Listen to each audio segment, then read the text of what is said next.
Deep breaths. All right. Okay, here we go. Hello, and welcome to the Mindful Mama podcast. Here, it's about becoming a less irritable, more joyful parent. At Mindful Mama, we know that you cannot give what you do not have. And when you are thriving, when you have calm and peace within, then you can give it to your children. I'm your host, Hunter Clarke-FIELDS, Mindfulness Mama Mentor. I coach overstressed moms on how to cultivate self-awareness in their daily lives and take family and life to a new level of awakening. And I've been practicing yoga and mindfulness for over 20 years. And I'm the creator of Mindful Parenting. And I'm the mom of 2 girls, ages 7 and 10. So dear listener, I'm very excited because I have my dear friend, Carla on with us again today. Carla, do you want to introduce yourself? Yeah, but I'm super intimidated by your introduction. It's so awesome. God, I don't know. I'm not all mindful mama. I'm like the barely mindful mama. That should be my tagline. Barely mindful barely mama. Mindful mama. Intermittently mindful mama. What am I saying about myself? I am a clinical social worker. I currently have a private practice outside of Boston where I provide support, education, and psychotherapy to parents. And I've written 2 books. One is called Parenting in the Present Moment, How to Stay Focused on What Really Matters. And the other one is Ready, Set, Breathe, Practicing Mindfulness with Your Children for Fewer Meltdowns and a More Peaceful Family. And, one day I might write another book if I can ever get the words out of my brain and onto the page. And that would be helpful. Like if my kids stopped having sick days, I could do that maybe. Let's blame it on the kids. Your kids have been sick a lot lately, Carla. No, this is, yes, for the past approximately 8.5 years. I met a woman who was, and I just want to be clear, their sickness is all minor treatable stuff. And I'm constantly feeling grateful that they are, knock on wood, healthy children. We have good health insurance. We live in Boston, which is like the hub of amazing medical care. And like minor sickness, like this is a little thing, but yes, I once met a friend of mine was saying how her son never goes to the doctor except for well child visits. And I was like, what? Like that's a thing? Same planet, 2 different worlds. Anyways, we're good. Knock on wood, everybody is healthy right now, but universe, I'm not jinxing you. I know that you are just waiting to strike again, so be nice. Oh no. So what is getting you through all these sick days? Because it's a thing though. Even if, we have generally healthy kids, like, and you and I work from home, but a lot of people work from outside of home and things like that. But like, the sick days add this sort of level of stress where like you're not ready and all of a sudden they're home and you have to adjust your whole schedule. So what is getting you through your sick days with your kids? Well, Hunter, love bug, I don't work from home anymore. I have this practice. That's right. So I'll tell you what gets me through sick days. My husband is a lovely, supportive, totally engaged parent. And fortunately, he has the kind of job where from time to time he can work from home. And he's actually working. Like our kids are now at the age where they can reasonably well entertain themselves while we get work. So, when I have a lot of clients, we now do the juggle, which is what so many families do, which is when a kid is sick, we have that conversation. Okay, when do you have phone calls and how many meetings and can you work from home and can you do this and whose day is more important and whose day is more missable? And it feels yucky, but my husband is, he works hard to be as flexible and supportive as he can. And the other thing that gets me through sick days is, I don't know, we just do it. Like, it's just one of those things that when you're a parent, you just kind of do what you have to do. And then every once in a while, when they get really bad, I have like a low grade breakdown where I cry and sit on the couch and watch a little bit of like NCIS or reality show and take a lot of deep breaths. And then you wake up the next morning and keep going. But no, we're okay right now. And honestly, the other thing that gets me through, and this sounds so ridiculous, not ridiculous, it sounds cheesy, I guess, is gratitude. Because what I find is that like, it's not just the act of being grateful. Like I could walk around all day and be, I'm so grateful, I'm so grateful. And then eventually it gets kind of rote. I find that the reason gratitude is powerful for me is because in order to get into a grateful place, I have to stop, get outside my own worried, frantic, anxious thoughts, like get some space from them and be like, okay, what am I going to be grateful for? And it's that practice of getting perspective. I mean, at the end of the day, I could be grateful for, like, I don't know, my car that runs. Like, it doesn't matter. Like, ultimately, it doesn't matter what I'm grateful for. It's the work of getting outside of my own head and shifting my perspective that gives me a break from the anxiety and stress of sick days. And ultimately, I have much to be grateful for. Like, my kids' sicknesses are minor. They recover fairly quickly. We live in a world where there is treatment for asthma and treatment for croup and treatment for strep throat. And we have a lovely pediatric practice that takes good care of us. And we have health insurance. Like, I have a whole lot to be grateful for in the realm of sick kids. Yeah. And it is that gratitude that keeps me from getting totally spun out in my own stressed out thoughts. That perspective, exactly. So, dear listener, let me tell you also what we are talking about today. We're just kind of like diving. Oh, yeah. We should talk about something. We're going to talk about something today. We're just diving in. Carla and I just want to let you know, have just come from, and this is kind of what we're going to talk about today. We have just come from a weekend where we spent Friday, Saturday, Sunday together at this lovely place called the Copper Beach Institute in Connecticut. And we led a retreat for a mindful mothering retreat, a mindfulness retreat for mothers together. But we came away from that and we want to talk about retreats and the idea of going on a retreat and what does a retreat give you. So we're going to talk about that, and we're going to also share our parenting wins and our parenting fails as we kind of go as we get to after we talk about retreats. Boy, mine's so tongue-tied today. Happens. Yes, it happens to the best of us. Yeah, I want to talk about like what to expect from a retreat and why you might go on one. And how to make the most of it. Yeah. So let's dive in with why we would go on a retreat. So some people, this is like a thing that we do. I'm one of those people. I'm like, let me go on a retreat and get away from it all. And some people it's just like probably not even on your radar. So Carla, why would you go on a retreat? Why should we go on retreats? Well, should we talk first about like what it is, exactly what a retreat is? Because people might not know what we're talking about. So a retreat is something that I think is probably, and tell me if I'm right or wrong, Hunter, because you know more about this than I do, that I think it's a fairly common thing in the Buddhist and mindfulness world. Yes. And that, that it's something that I think more mainstream, like Christian and Jewish traditions may not do as often, although, there are certainly retreats in both of those traditions. But the idea really is to do this period of intensive practice and to go somewhere. And it can be for a morning, it can be for a whole day, it can be for a weekend, it can be for 6 months or 3 years.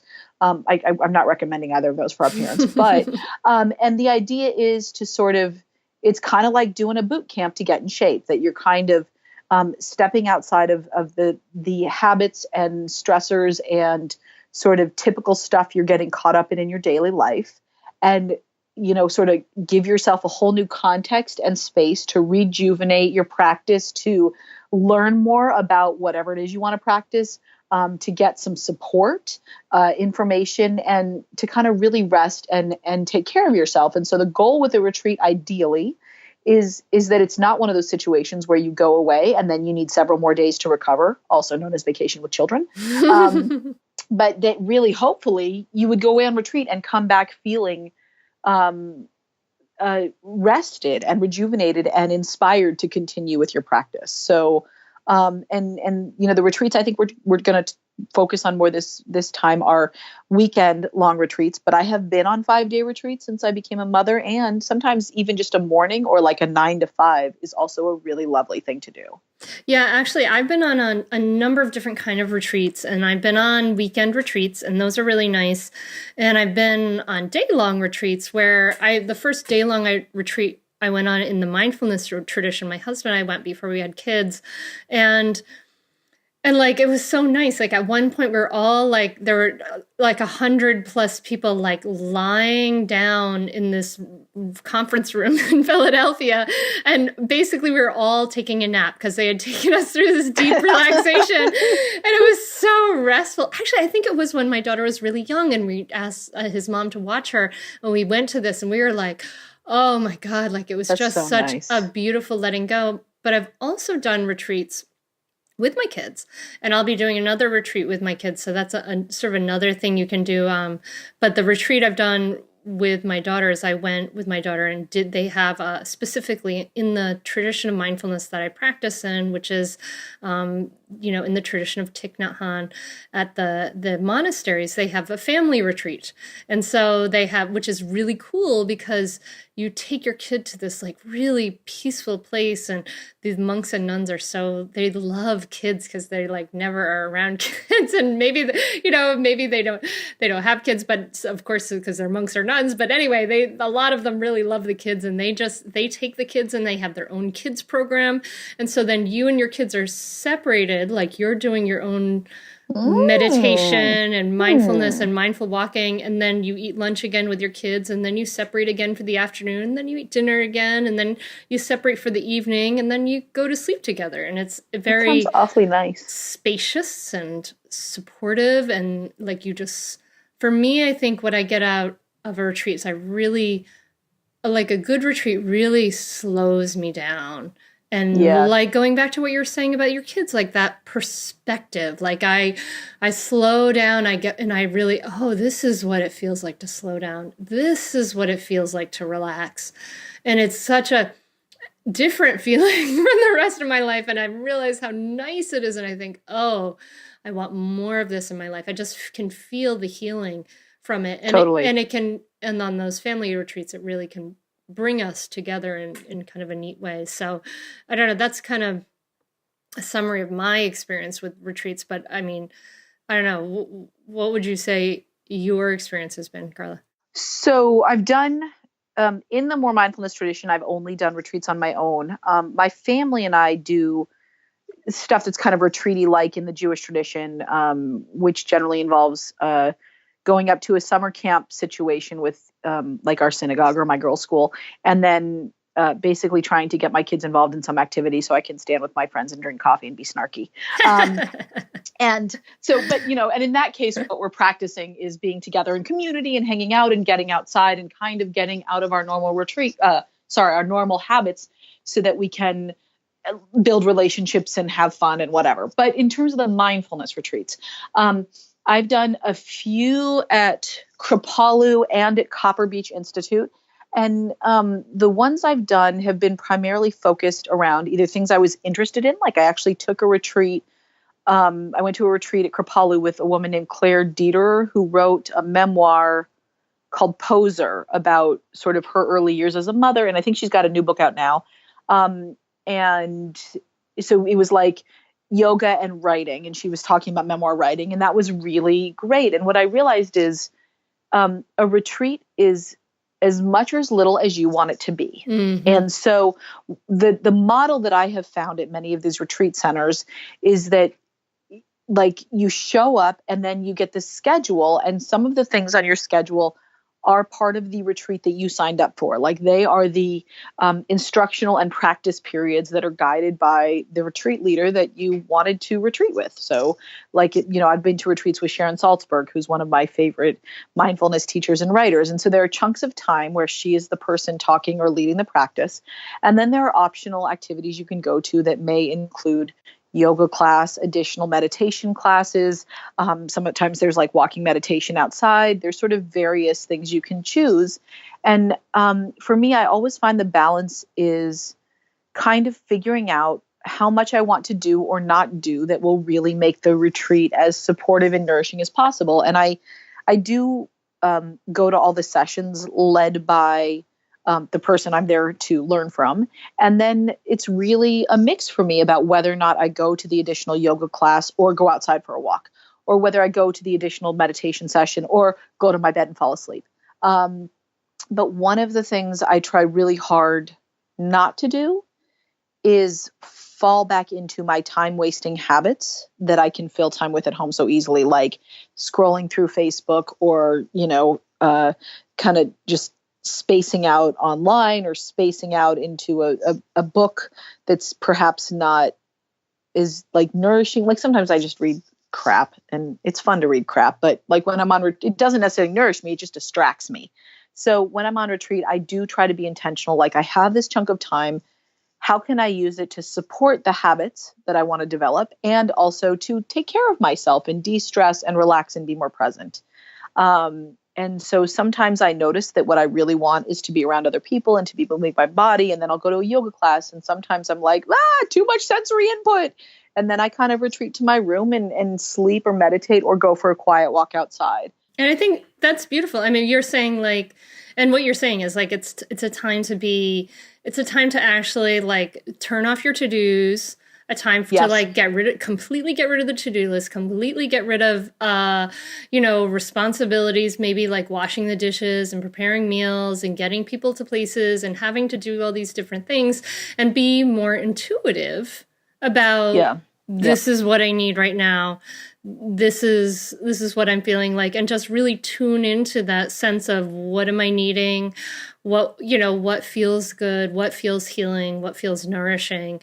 I totally get you. Like I did one retreat. I did one family retreat, and at the family retreat, I took a book.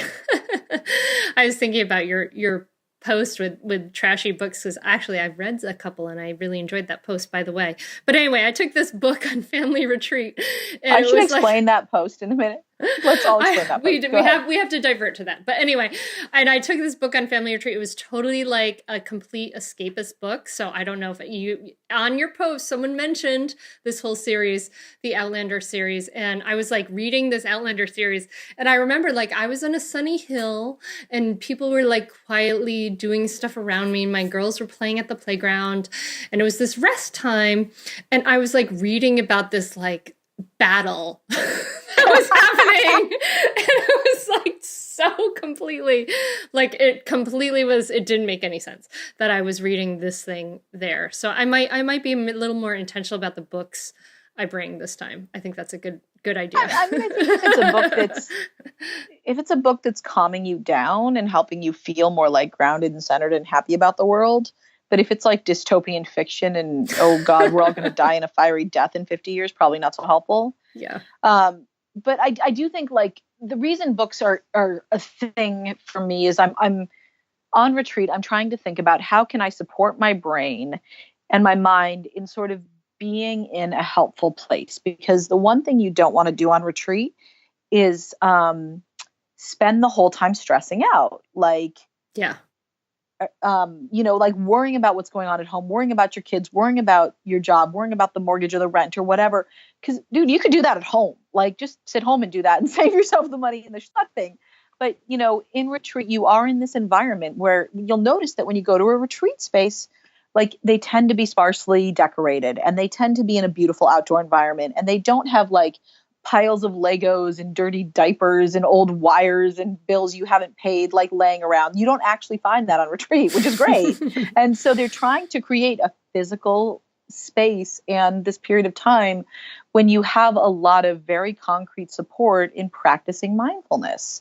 Mm-hmm. And so take advantage of that. And if you know there are triggers for you, if you know on Facebook is going to send you into some spiral about why you're a terrible parent because you didn't make, perfectly frosted cupcakes for your kid's birthday party, then don't go on Facebook. Like, give yourself a break from that.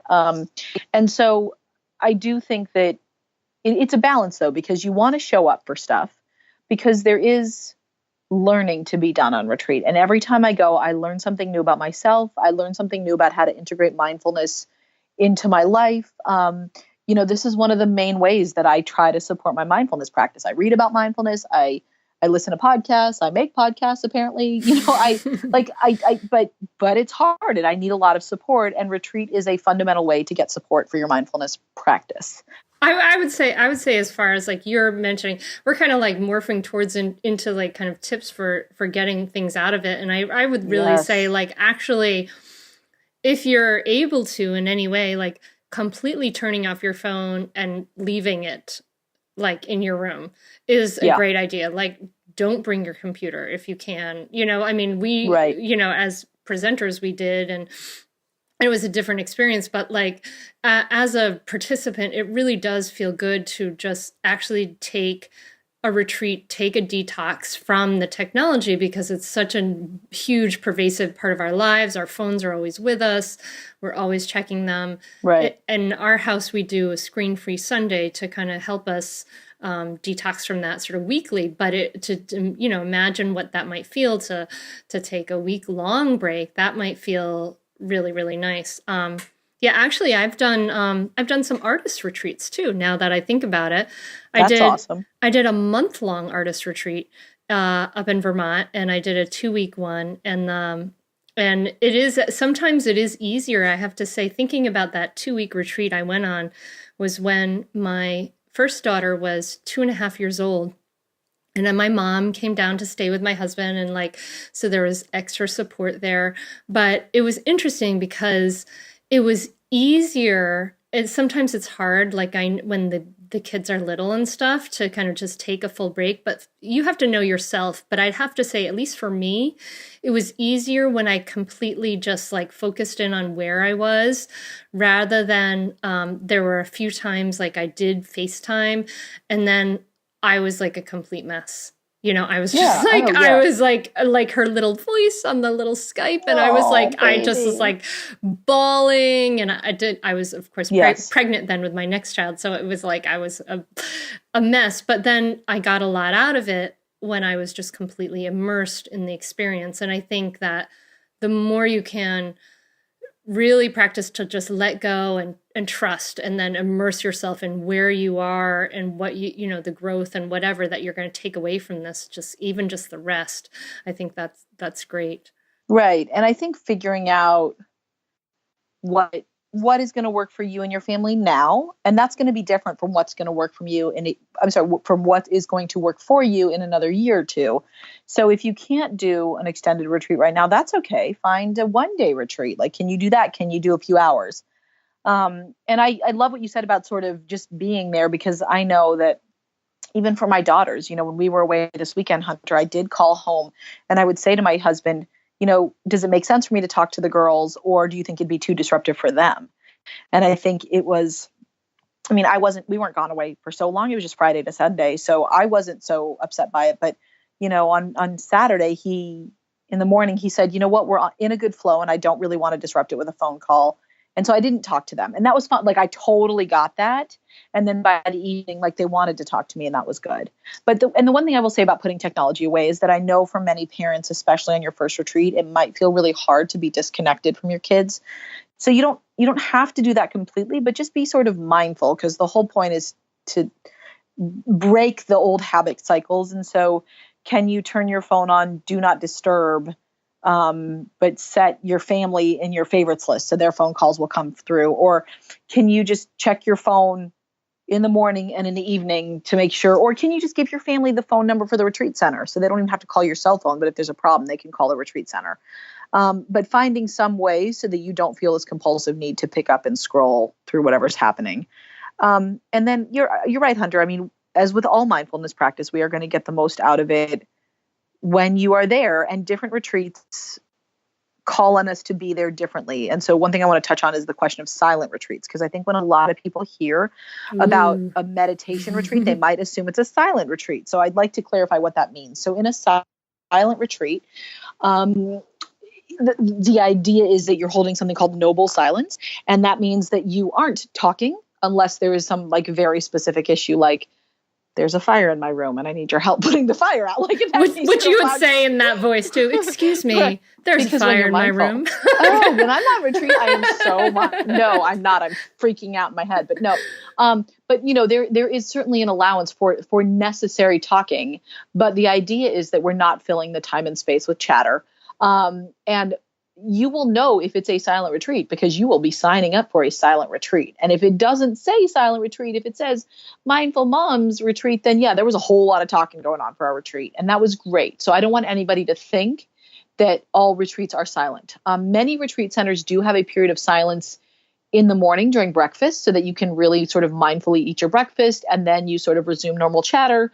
Or they will have, I know Kripalu has a silent table, a quiet table at every meal. So you can really sit quietly and eat mindfully and not have the person next to you suddenly telling you their life story while you're trying to have dinner. So, but please don't think that's a thing you have to do is be in silence, because that's not true for many retreats. So I'm imagining the listeners okay, getting a lot of information about where she's I just want to come back to why you would do this, why the heck you would do this. And I really think that,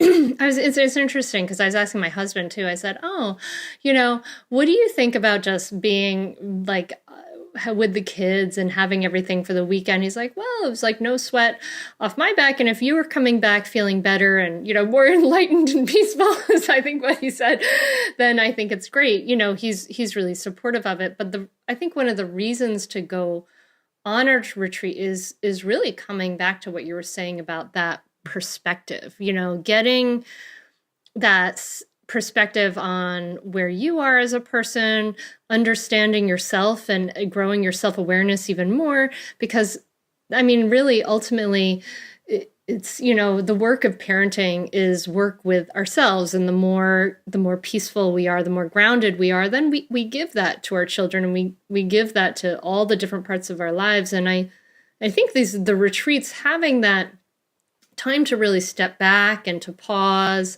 and to just rest, to sleep, all of those things, it just really, when you come back, I really think it is a ripple effect, like where you then are with your family more fully, you're thriving more, you're really filling your cup so that then you can just show up really fully for your life.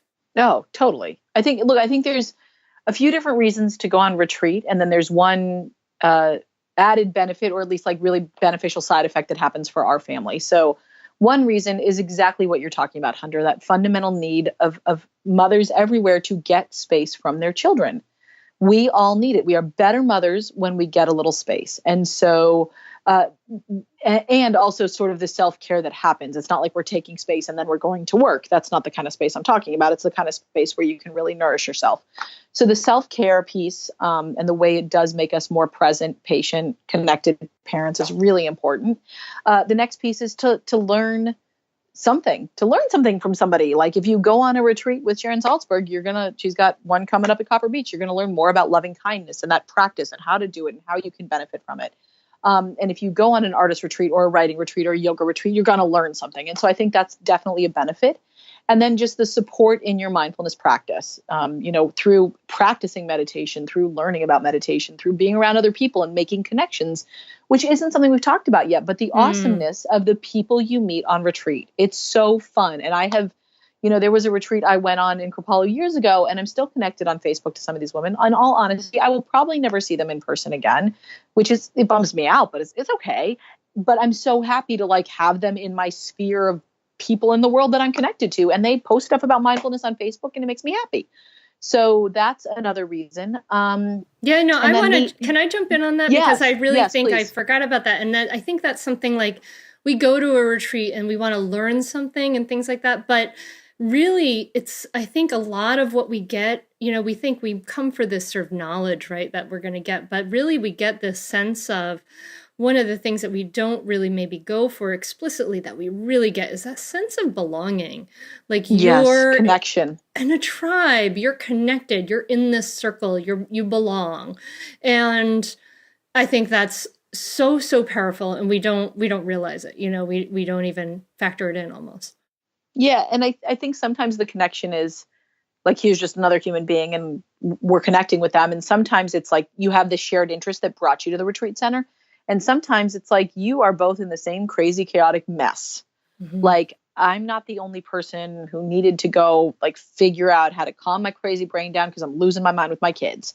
And knowing that there are other people, we're all struggling. Every single one of us. And yet it can be so easy to forget that and feel like you're the only person who's having a hard time. And then you feel disconnected, and then you're likely to be even harder on yourself. And when you can meet other people who are kind and we're all sort of just making our way in this world, and you find them and you're like, oh, I'm not the only person. That makes all of it feel so much easier. And so the people you meet on retreat are a huge part of the benefit of retreat. Amen. Amen. And then the unexpected side effect for our family is that because of our work schedule and our lives, I am what my husband and I call the default parent, and that's going to shift a little bit now that I'm working outside the home more. But in general, I do drop-offs and pickups. I'm the one taking my daughter to the orthodontist tonight, blah, blah, blah. And that's fine. That works for us right now. But as my husband pointed out, and this is he's such a sweet guy. When I'm gone, he gets to be the default parent.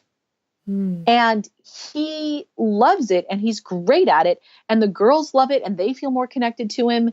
And one of the cool things is that he'll shake up our habits a little bit. Like he just does things differently because he's a different person. And often it's really good. So like one time I went away on retreat and we had been really struggling with the morning routine. Even before that, like just get your shoes on, get out the door. We never had enough time. We were always rushing. It was stressful. And while I was gone, my husband figured out that if we had the girls pick out their clothes the night before, that made the morning go so much smoothly, like so much more smoother. And somehow it had never occurred to me and it just wasn't on my radar. And when he became the default parent, he clued into that. And that's a thing that was like 2 or 3 years ago. And we still do it every night. And it makes our morning so much easier. And so, or he'll figure out some food the girls will eat that I didn't clue into, or he just, it's good to shake things up in your house. And sometimes when you shake things up, you realize like, oh, my partner can't handle this. And then hopefully you can figure out a way to help partner step up and handle because that's good. But I have to say that my husband enjoys the time alone with the girls. And it's really nice for all of us. And that was something I was not anticipating. Yeah. So. Yeah. And also, and I think that's really true. Like, but I also want to add in there one final benefit of retreats. And that is the missing you factor and like coming back home and being like, oh, I'm so happy you're here. Like reuniting is awesome. And that is a great factor. Like help your kids appreciate you and help your spouse or partner appreciate you. I think that's a big factor too. That's a nice one. Or maybe a bonus. Yeah, added bonus. And what I would say for folks who want to know, like, how do I get started with this? Google retreat center near where you live, talk to people in your community if you know folks who are going on retreats, and think about what you're interested in. Would you like to go to a retreat that's part of your religious or spiritual tradition? Would you like to go to a retreat that's more mindfulness based or parenting based, or that is for someone like your demographic, women, parents, LGBT, whatever it may be? Or, and do you want to go for a retreat that's a short one to start out with? Do you feel like you want to just jump right in? One of the things I would say to many parents is many retreat centers offer some kind of financial aid. So if you feel like the money is the insurmountable, don't let that stop you from exploring it because there may be a scholarship available. Yeah, in fact, at Copper Beach, I think they said like they don't turn anyone away. They want to really help people get there. So, you can check that out. I think that most places have it like that. And in fact, another way people can jump on my mailing list if they want to go on retreats with me. It's something I'll be doing more, but also I'm doing one, probably not for you if you're not local, because it's the day before Mother's Day. I'm doing a day-long Mindful Mother's Day retreat here in Delaware on May 13th. But also even with this sort of smaller retreat, like we have max about 25 people, right, in this retreat. But even in a smaller retreat like this, I've already had somebody step forward and pay the way for someone else to come. So I have a scholarship available. Isn't that so cool?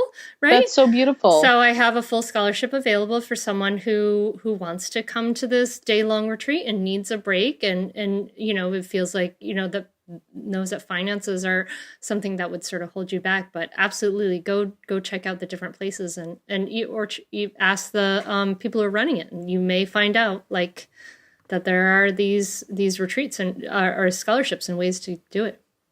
Yeah. So please don't let the money be a hindrance. Go on retreat. It's awesome. Was that like a little cheer? Like a cheerleader? Are you like doing a retreat cheer? I suddenly pictured you in like a high school cheer thing with like ponytails and pom-poms. No. Yeah, that's what my mind went with that one. Thank you, monkey mind. Wow. Yep. Wow. Uh-huh. Yeah, it was just my enthusiasm coming out. So I think we have given the people the lowdown on retreats. Yeah, I think they're good. It's a good thing to do. Yes. So jumping all the way over to the other spectrum, shall we share like where we have failed and where we have done well as parents recently? Any thoughts on that? I can jump in if you like. Jump in. Let me think. I have to think. Okay. You think. Yeah, you jump. I'll jump. My fail in parenting is with my oldest daughter, and so it's interesting because I was just in the mindful parenting class, and we were just talking about this, how kids are resistant to what we say, especially when we give orders. And my oldest daughter is particularly sensitive to any kind of request sounding like an order, sounding like someone else telling her what to do, sounding like it's not her idea and it's not her, she wants to decide what she wants to do. And when she's very, extremely sensitive to this. Yes. So my parenting fail is just like not recognizing this. And I think I was just tired, and I was like asking her to go to bed and asking her to put her backpack away and forgetting, not realizing that I had kind of slipped into the zone where she has a problem with it, because requests are totally fine if everybody's in a totally fine place. But if your child is in a sensitive, you're giving me too many requests, aka nagging me too much place, then it's not okay. And I need to be more skillful and practice my iMessages and things. And I really kind of just failed at that the other night. And I just sort of threw up my hands and was like, fine, I'm going to bed. And I just went upstairs, left her downstairs, and went upstairs and brushed my teeth and went to bed early. Look, I think that's tricky. And I'm not ready to chalk that up to a total parenting fail, because my daughters get that way too. And they totally get it from me, because I do not want anybody telling me what to do ever in my entire life, which is not so helpful for me. But on the one hand, I get it. But on the other hand, it's well, if you're not freaking doing it, then I need to remind you, but you don't want me to remind you, but then you're not doing it. And so I do agree with you. There are more and less skillful ways to do things. But my daughters will say Mommy, you're nagging us. And I'll say, yeah, I am.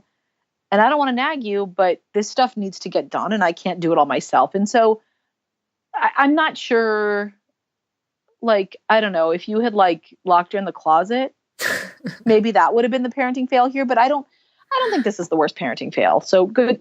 But it feels bad. I get that. It does feel bad. No, it wasn't the worst thing, but it was that was just that was where things weren't working coming up. But no, I feel like if I were rating myself, but we practice non-judgment, so no judgment. That's right.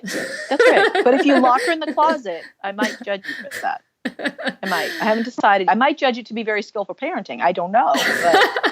But we'll stay tuned for the locking in the closet episode. Listeners, please do not tell somebody that the social worker on Hunter's podcast told you to lock your in the closet. Please don't do that.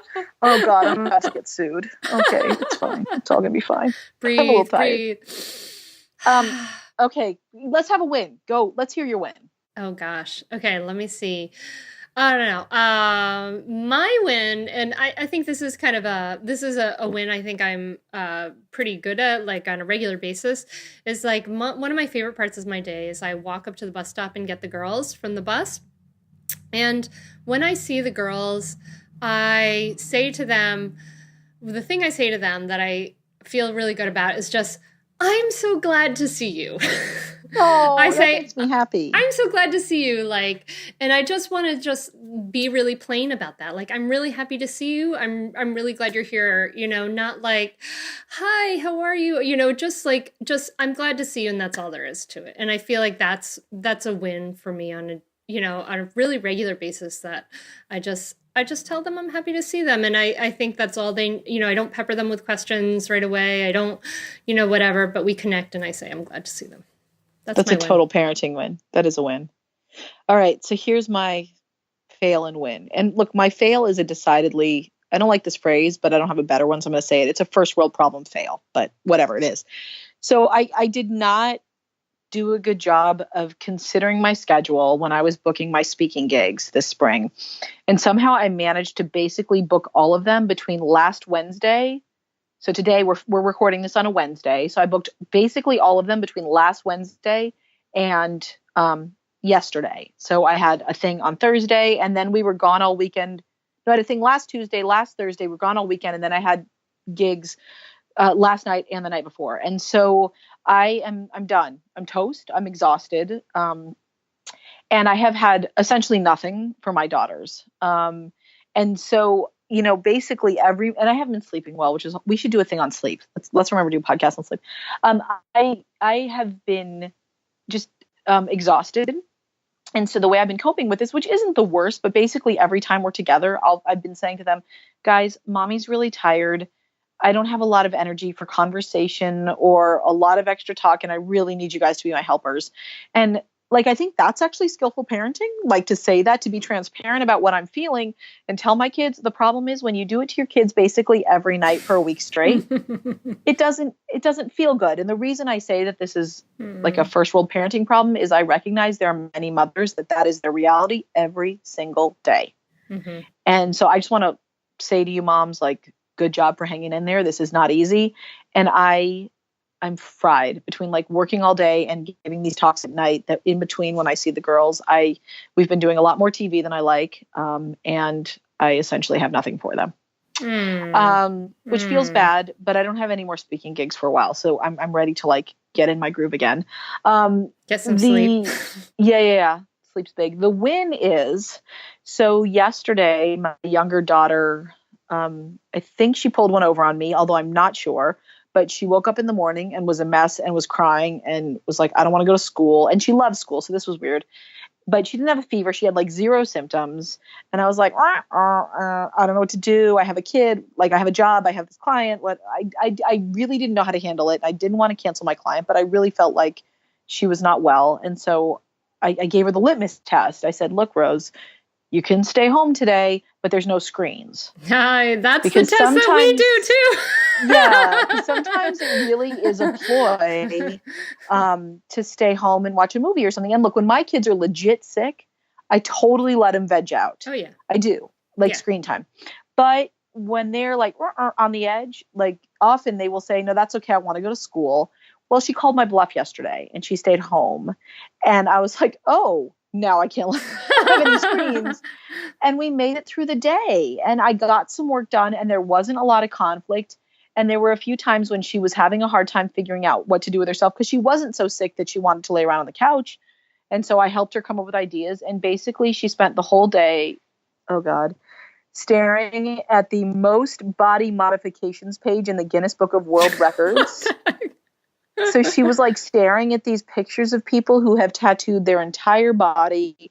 And they have like one guy had like over 100 piercings just around his lips, all around the ears. Some of these people have like made like these skin. I don't know what they do. They give themselves horns like under their skin and their forehead. Oh my God. Like and like big giant holes in their ears. And all like, right, no more description.